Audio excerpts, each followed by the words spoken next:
remember that half of the test is the free response portions.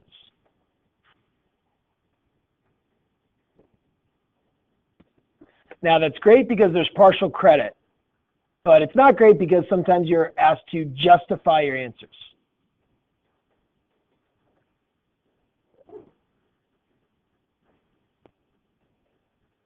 Okay? And we're going to talk about justifications. And what I noticed last test,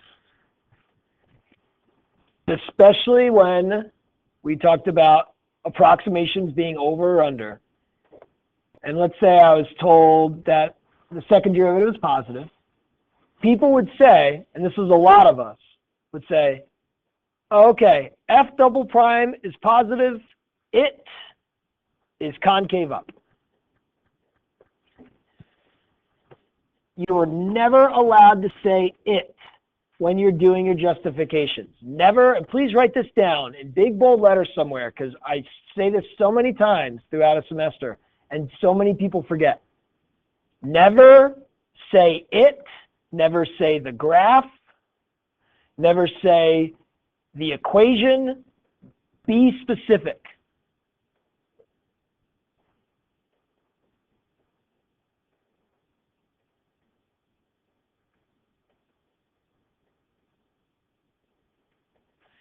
Because in this situation, if you say f double prime is positive, therefore it is concave up, it in this situation is referring to f double prime. And if you're telling me f double prime is concave up, well, first of all, you don't know that. And second of all, that's telling me that the fourth derivative is positive. You need to say, since f double prime is positive, f is concave up.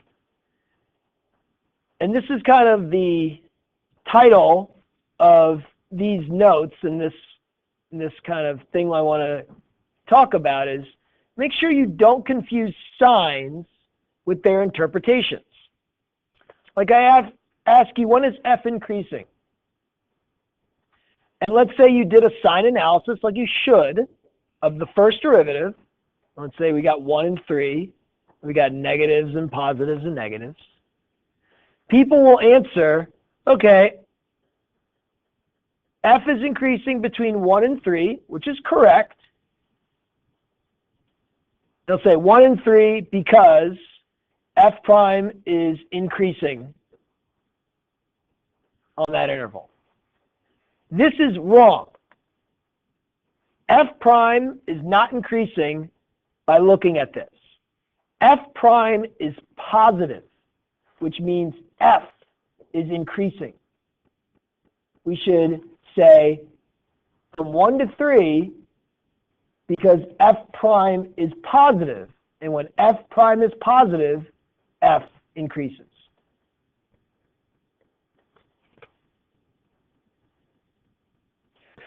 Another situation, like let's say I gave you a graph of f prime. And this is like talking a lot about Unit 4 questions when I give you graphs of the first derivative.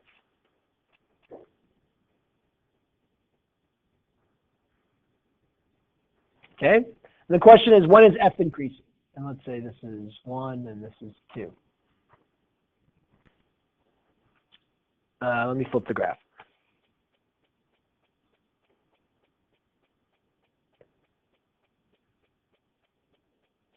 Okay, good. When is f increasing?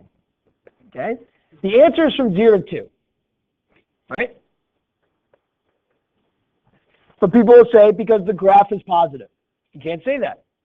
Graph of what? You're not telling me specifically what graph you're talking about. You'd say from 0 to 2 because f prime is positive on that interval.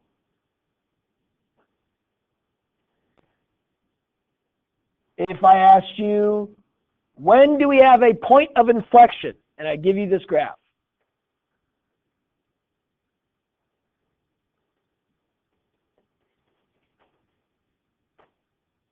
The answer is x equals 1. But it's the explanation, especially for points of inflection, that people fail on. Okay? Discuss with your neighbors why x equals 1 is a point of inflection.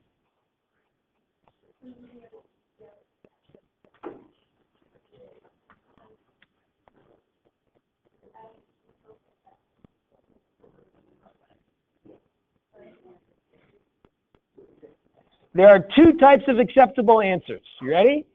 The most perfect example, the most perfect justification is f double prime changes sign. Notice, I did not reference how I found f double prime. F double prime values come from slopes of f prime. Now, if you state the slopes of f prime change, then I will accept that, okay? Because that's what you're looking for. You're looking for the slopes of f prime, which will give you f double prime signs, and they are positive and they're negative. That means the sign of f double prime is positive than negative. That means f is concave up and concave down. So f double prime changes sign. It's all you need. You don't need to tell me why or what you looked at to get that f double prime changes sign. Okay? Now, let me change the question. And I want you to justify the answer to this. If this was the graph of f double prime, and they ask you, when is f concave up, and justify your answer, go and do it. That's the graph of f double prime. When is f concave up? Go ahead. Answer it with justification.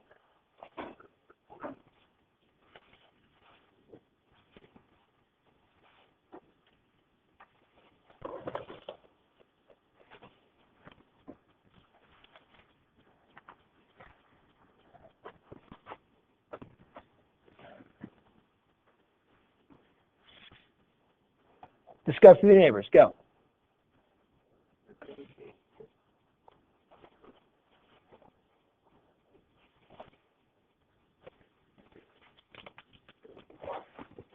You should have the concept in your brain that a function is concave up based on the second derivative sign and when it's positive.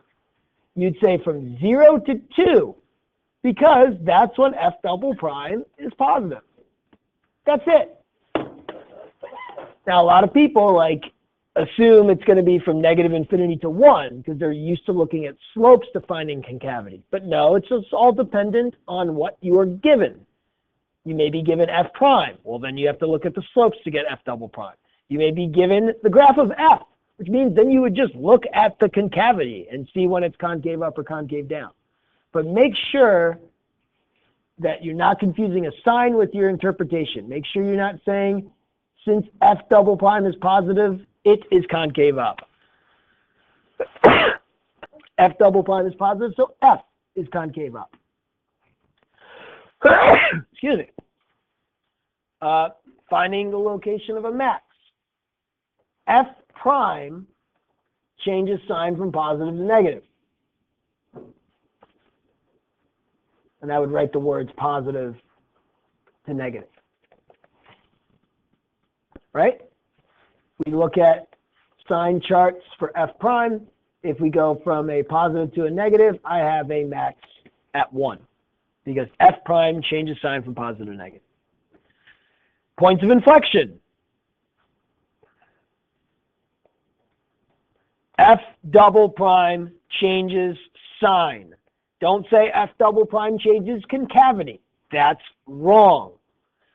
Don't say f double prime equals 0. I could have a second derivative that equals 0, but is not a point of inflection. Okay? We must say that the second derivative changes sign. Other things that you might be asked you. When is something moving left? What would you look for there, and what would be your justification? Nope. When velocity is negative. When velocity is negative, or when my position is decreasing, my position's decreasing when its derivative is negative, you'd say when v is negative or when x prime is negative. When is something at rest?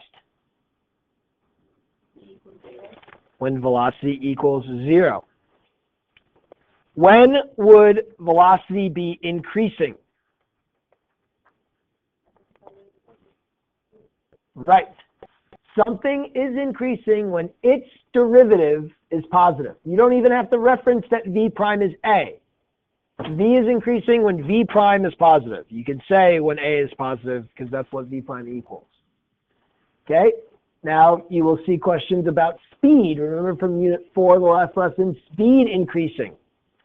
Remember we could speed up to the left. We could speed up to the right. What has to be true for speed to increase? Velocity and acceleration are going in the same direction or have the same sign. Okay?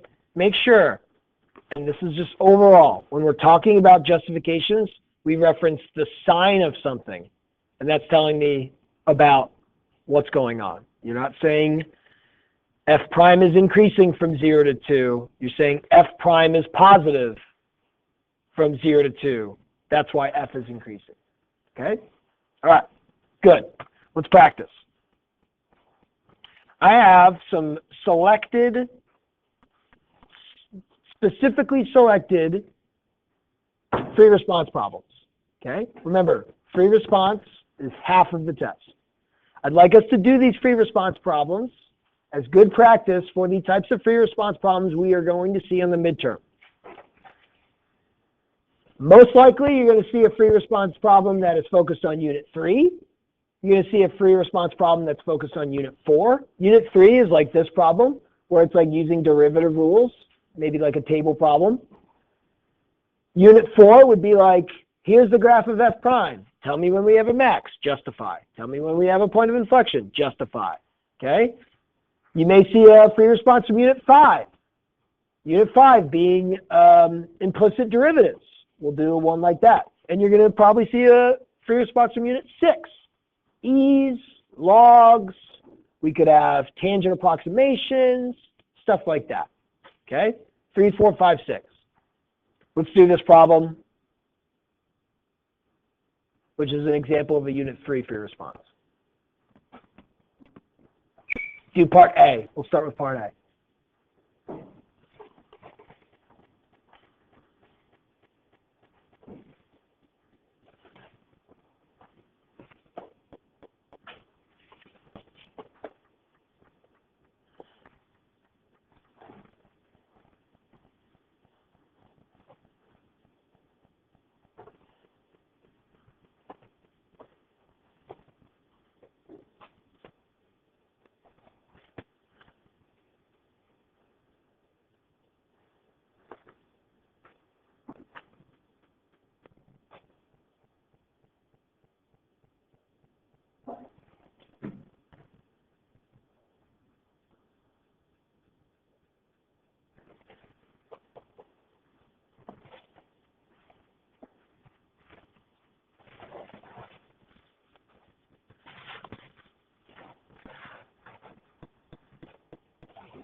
Check your answers with a neighbor.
Okay, y minus 4 equals 10 times x minus 3. Anybody else get that? Okay, so we need to be able to find the point, which is find the composition, f of g of 3. G of 3 is 6, f of 6 is 4. So you have the point 3, 4. You need to find the slope. Derivative rules. When you do these problems, make sure you follow the derivative rules. F prime of g of 3 times g prime of x. Plug in 3. You get f prime of 6 times g prime of 3, which is 2, and you get 10. All right? Let's do part B.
Check your answer with your neighbor for this one.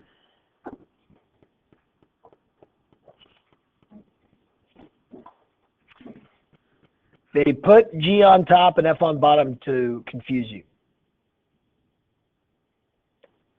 Don't be confused.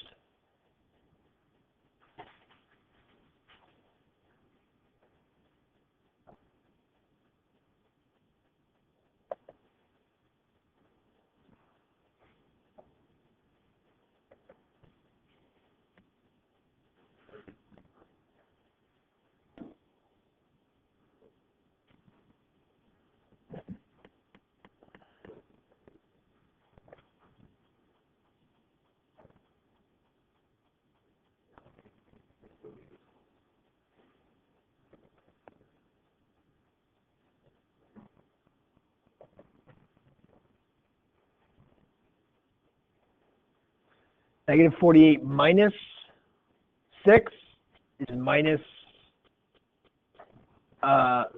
54 minus 54 over 36 can be simplified, I'm sure. That's 27 over 18. Okay. Cool. All right, part C. All of a sudden, they might change it up on you. R of x is equal to P of x times e to the negative x squared. P of x is over here. I just drew it. Find R prime of 1.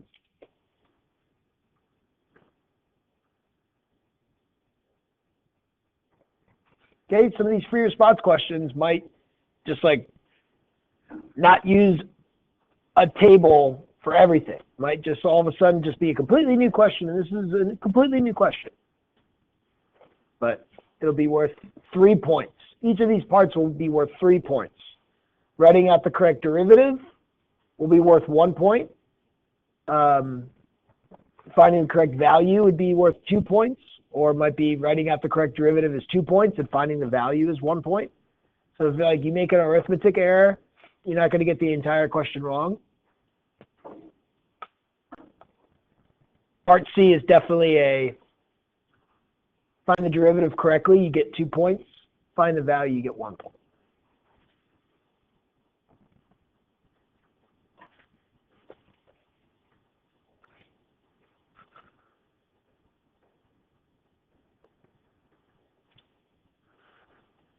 Are you using the product rule? Okay, good, because that's the start. Use the product rule.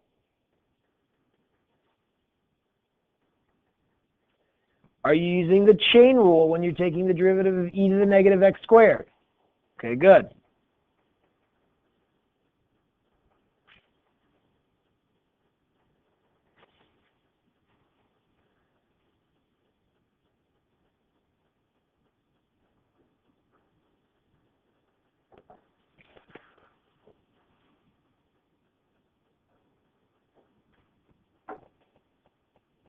How would I find p prime of 1?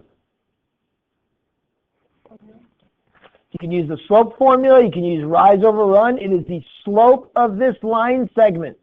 The slope of this line segment is 2. That's 2e to the negative first plus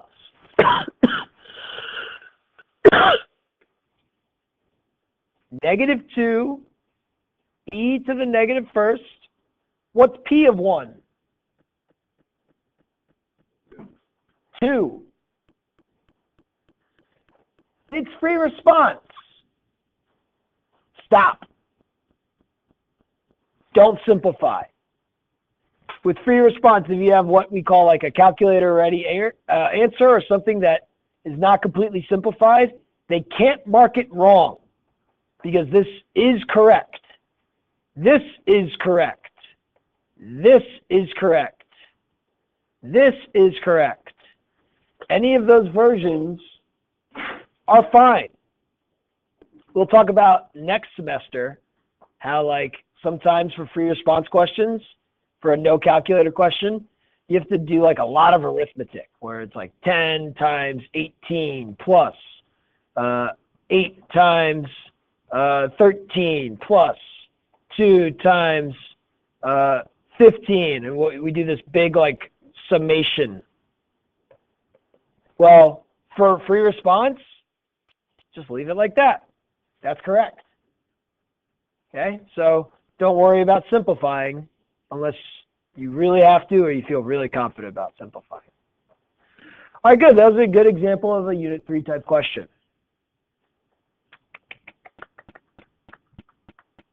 This is a good example of like a calculator question.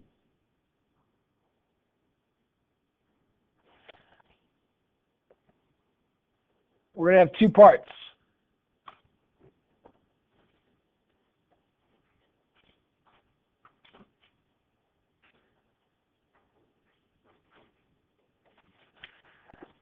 You're given a velocity equation and you're given the acceleration equation, which is nice of them to do that. They gave you the derivative. So really, we just have to be able to analyze things. Part A, in the interval from 0 to 5, when is the velocity of the particle increasing? Give a reason for your answer. This is where justification is now a part of the game.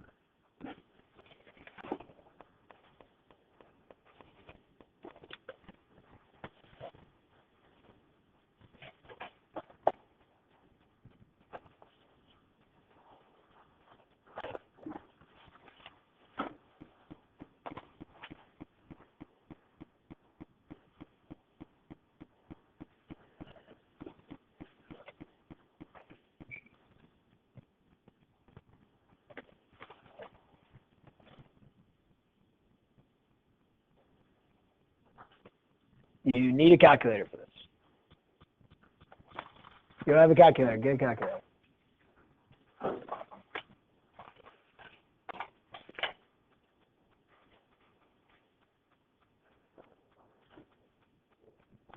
Everybody, before we get going too far, discuss with your neighbor, what do we need to analyze to figure out when the velocity is increasing?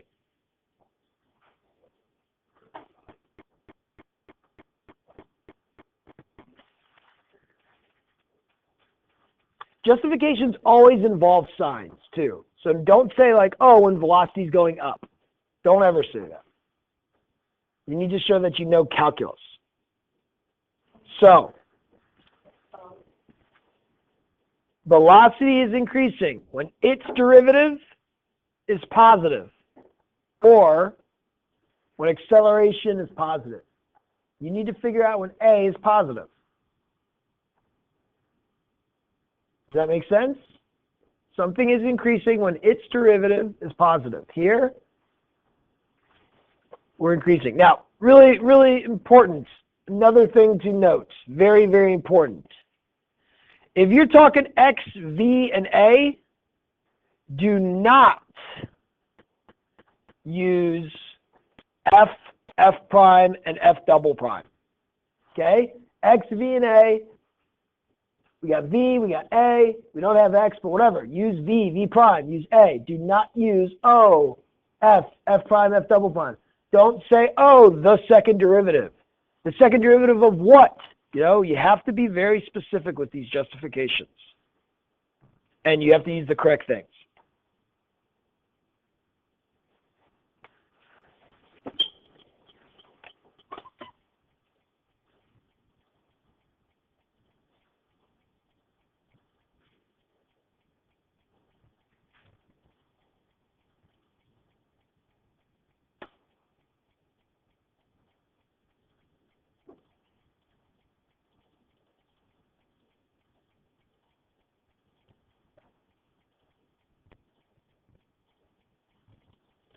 Make sure your calculator is in radian mode.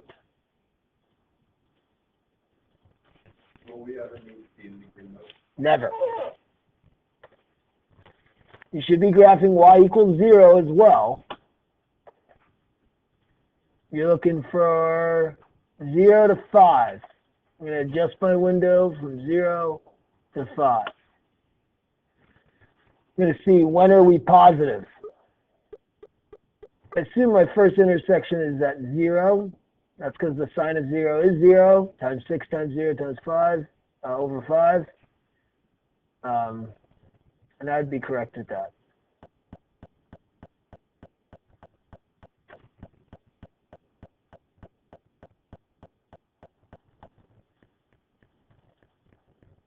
It's not even going there. But the first intersection is at 0. We see that A is positive until this 3.963 value. So, the answer to part A would be 0 to 3.963. We want to round to the third decimal place or truncate after 3 decimal places. That is acceptable. Okay, but it's just 3 decimal places. Give a reason for your answer. You would say V prime is positive. That's it. You would get full credit. You said from here to here because its derivative is positive. You get full credit if you said from there to there because A is positive on that interval. You know? You'd get full credit if you said from there to there because v prime which equals a is positive. This is showing the greater that you know the concept, the calculus concept behind when something is increasing. Notice I did not graph v whatsoever. You could graph v and you will notice that we are going up from 0 to 3.963. Okay, but I don't care. That's not showing anybody that you know the calculus concept. Okay, now tell me, part B. From 0 to 5, when is speed increasing?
I've already done the sign analysis of A, and then you go back and do the sign analysis of V.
Probably best to go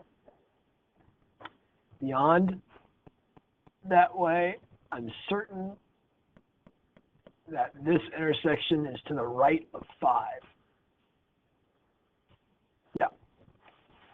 So it's negative until 2.48. It's positive until 5. Did everybody get those values? Okay, now check with your neighbors. What is the answer to the question and what is the justification?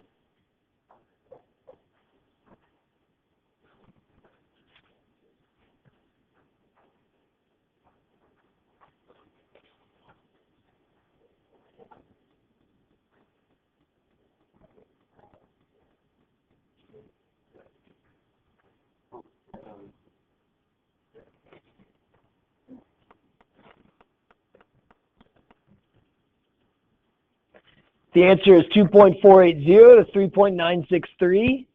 Why? Because the signs of velocity and acceleration are the same, or agree, or whatever. Okay? This is the only time when our signs agree, when we have a positive velocity and a positive acceleration. Any questions about that?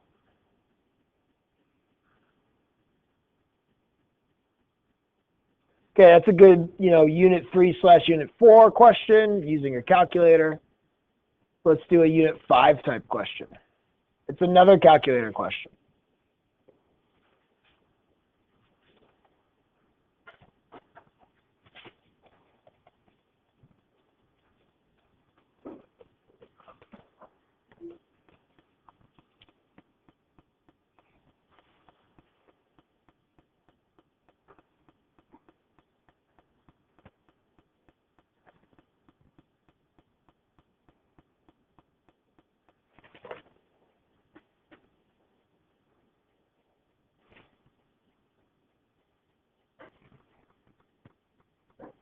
Okay, we're given a equation, x squared equals -2 plus y plus 5 cos y. They gave you the derivative. Typically, they say, like, as part of it, here, confirm that the derivative is this. And they make sure you show all the steps to get this correct derivative.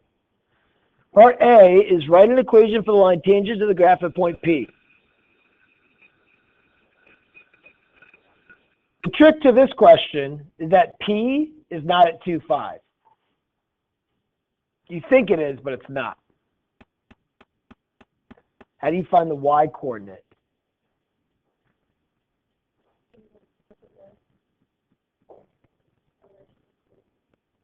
What am I going to plug into the original equation? You know the x value is 2. I get 4 equals -2 plus y plus 5 cos y. How do I find y? This is one of those things that you need to know how to do with the calculator. How do you solve that equation using your calculator?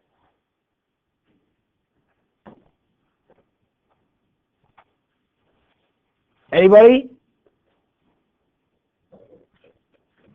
Graph y equals the left side, graph y equals the right side, use x's, find the x coordinate that the y's are the same. That is giving you a y coordinate.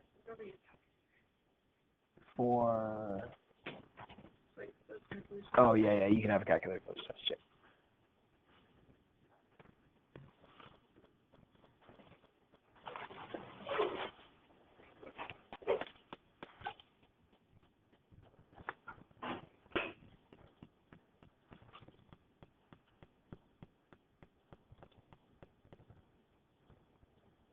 Now, I know they have y's, but you're using x's, but they represent y's. You're going to find this intersection.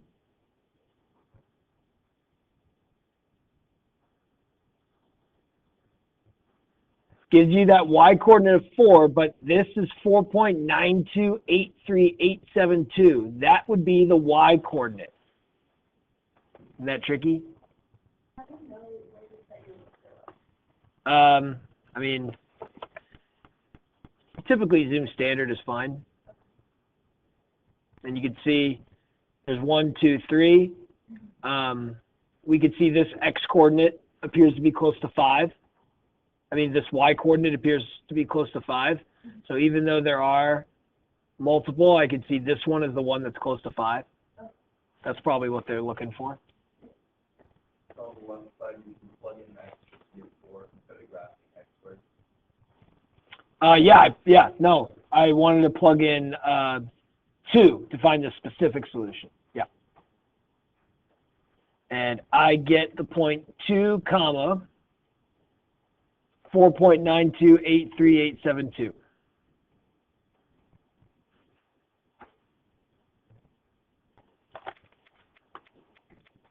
All right, good. I got my point. What else is left for the equation of my tangent line? The slope. How do I find the slope?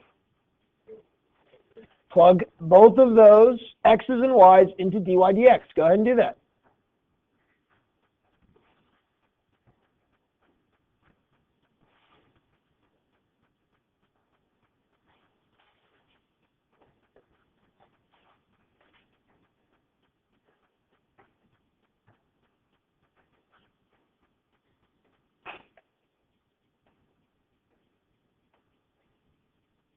Hold on.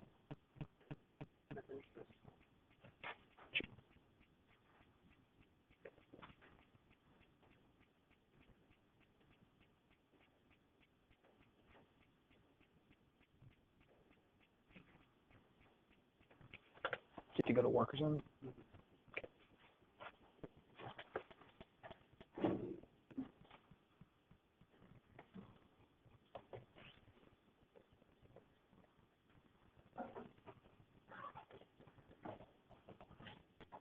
I got a slope of 0.6798.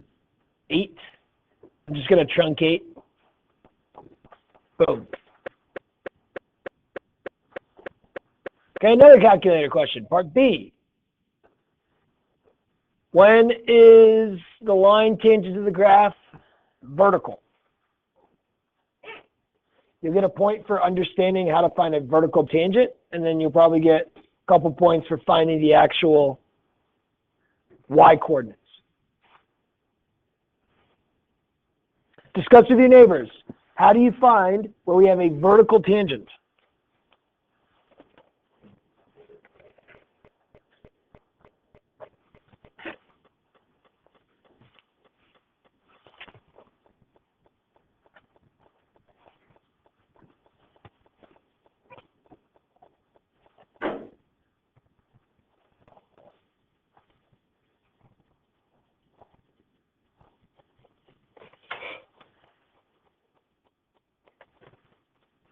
So dy dx is undefined. Undefined is something over 0. It's 1 minus 5 sine y when that equals 0. Use your calculator to find the answers. Graph y equals the left side, y equals the right side. Use x's. You're finding y coordinates when you do that.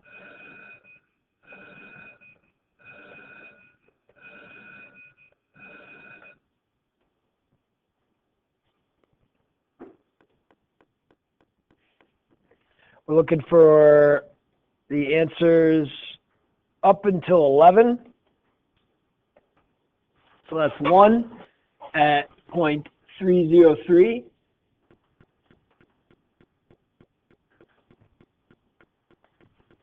There's that right there, 0.303. The next one, right here, 2.940. You can see, I don't see that. I see something around there. That's interesting. I wonder what's going on there, if they would accept that or if they don't want that. This one should be around 6, 6.5 to 7. We can see that from our graph, 6.484.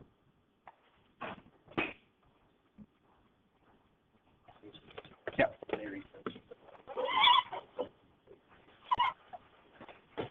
Just go across the hall.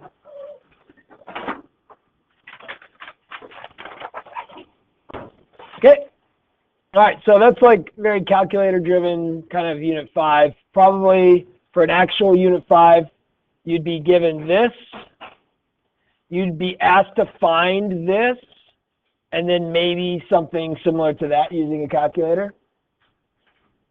Okay, so make sure we practice taking derivatives, implicit derivatives. My last one.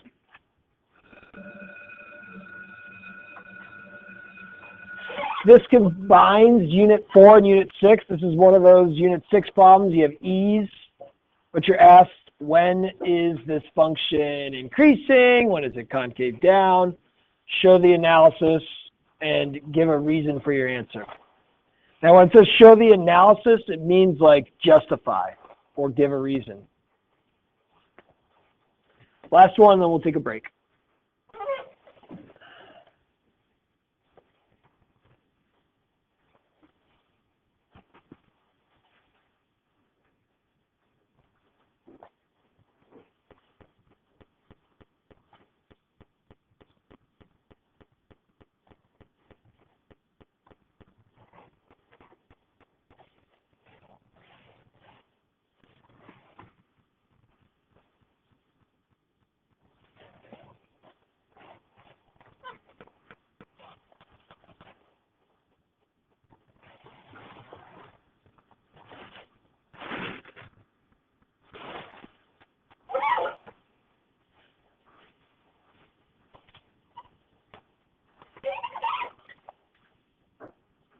Start with A. Check your answers for A with a neighbor.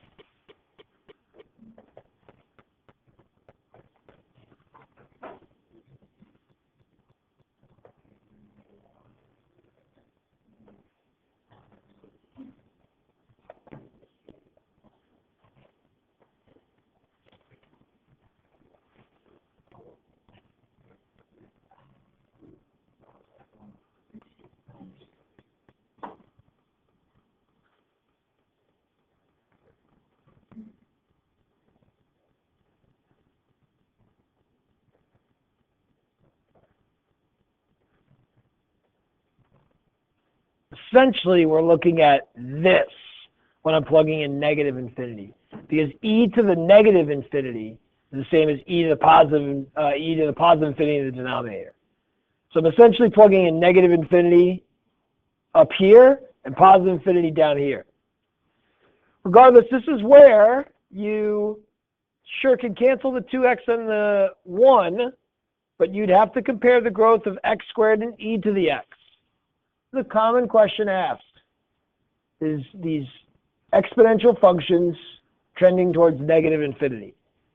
E to the x grows faster than x squared, so slower over faster, we're approaching 0. Why? Just think about fractions. These numerators grow slowly, the denominators grow faster than the numerators. What's happening to the fractions? They're getting smaller and smaller and smaller and smaller, approaching 0. Okay, so that's part A. Part B. When is f increasing? Please write down what you are looking for. That's your justification. That would be, a point.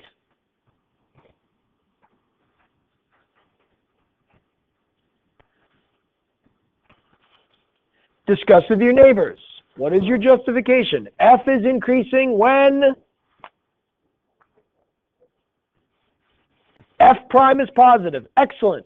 If you write your answer and you said, here's my answer, because f prime is positive, you get full justification credit. Answers and justifications to these calculus questions always involve signs and mentioning of signs of derivatives, okay? Never talk about, because it's going up, because the graph is good, blah, blah, blah. No, just say the sign of this is this.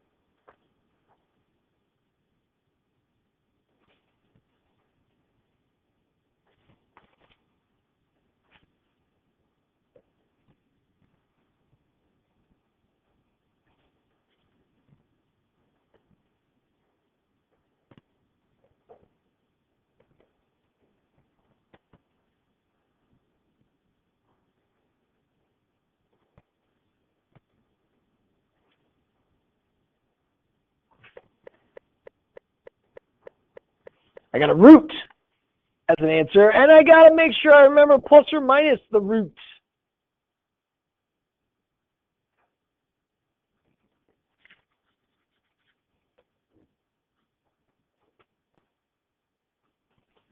Remember, with derivatives of e to the x, factor out the e to the x.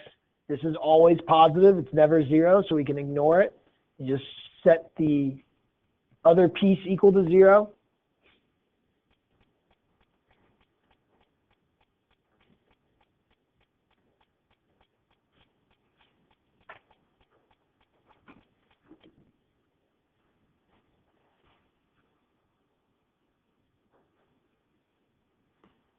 The answer would be f is increasing from negative infinity to negative root 3 and from root 3 to infinity. Or you could say when x is less than negative root 3 and x is greater than root 3. Or why? Because f prime is positive. That's it. It's that simple.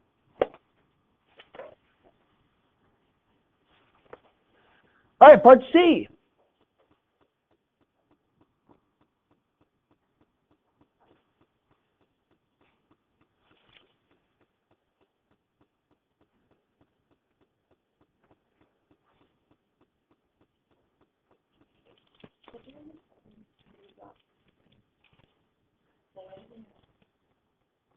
I got plus or minus root 3.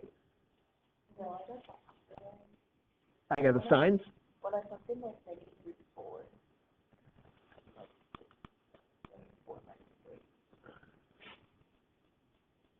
Right. Well, hold on. Negative root 4 squared is 4. Right? Because it's the negative root 4 being squared. So it's a positive 4. Okay, but I would actually just plug in negative 4.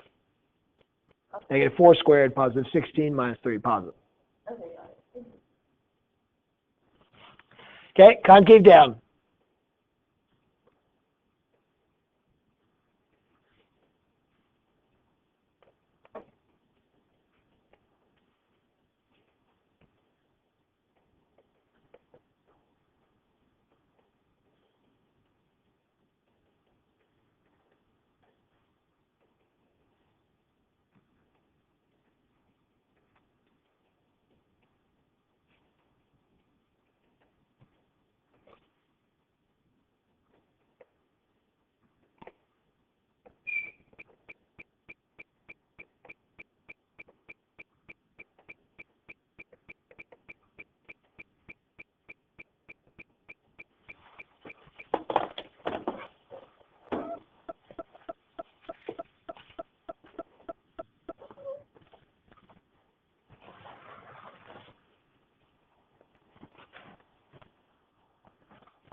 All right, that's it. Those are practice free response questions. What do we think? Nothing crazy, nothing new. We've seen questions like this all along. Okay? We talked about justifications all along. All right, take a break.